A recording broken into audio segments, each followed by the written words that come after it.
Fala galerinha, professor Gabriel na área, professor de Química, e na nossa videoaula hoje nós vamos falar sobre a relação da interação intermolecular dos compostos orgânicos com os estados físicos de agregação da matéria.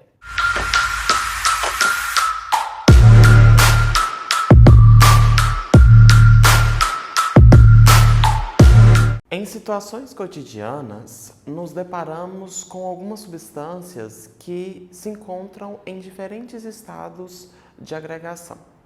Por exemplo, a água, em condições normais de temperatura e pressão, ela se encontra no estado líquido, mas se resfriarmos a água, ou seja, se diminuirmos a temperatura, essa água irá se solidificar e aí estará passando de um estado físico para o outro.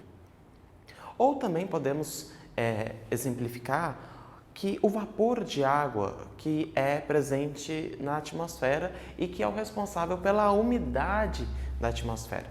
Diminuirmos a temperatura, esse vapor ele irá se condensar e passará novamente para o estado líquido. Bem, qual que é a relação que nós temos para a passagem de uma substância do estado de agregação dela para outro estado de agregação?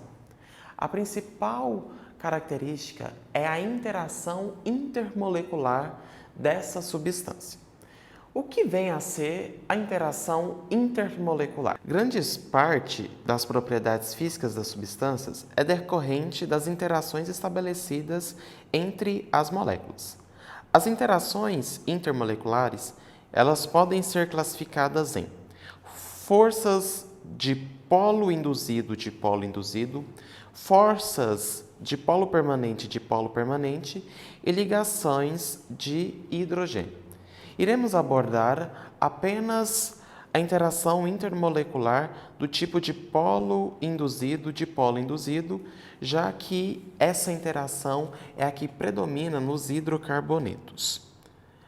Moléculas apolares, elas estabelecem interações por meio da movimentação de nuvens eletrônicas, que são a região onde há elétrons.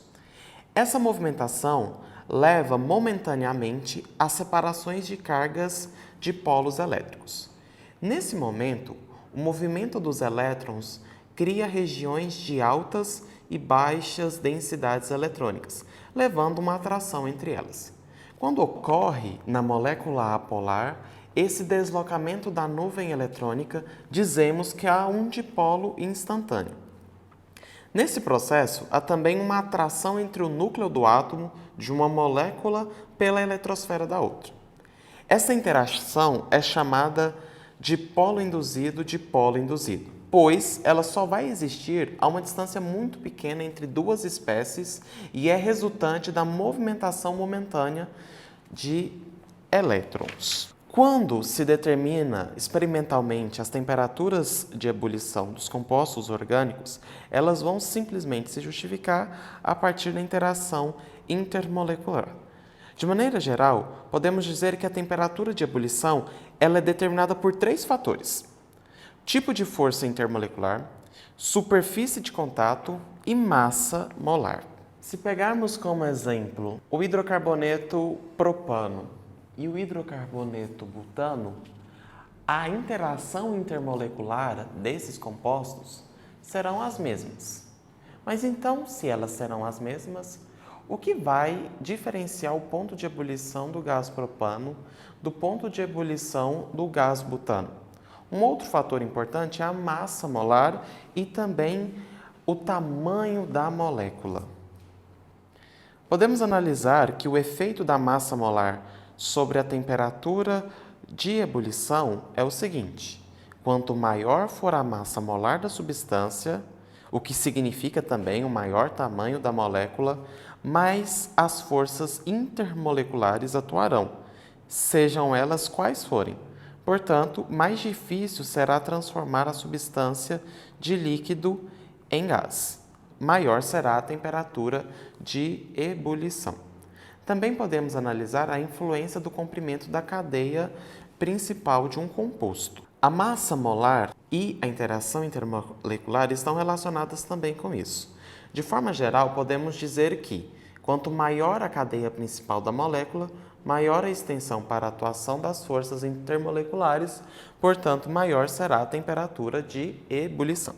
Por isso, se compararmos a temperatura de ebulição da gasolina e compararmos a temperatura de ebulição do butano, iremos notar que o tamanho da cadeia relacionado com a massa molar e relacionado com a cadeia principal estão influenciando diretamente no ponto de ebulição desses compostos.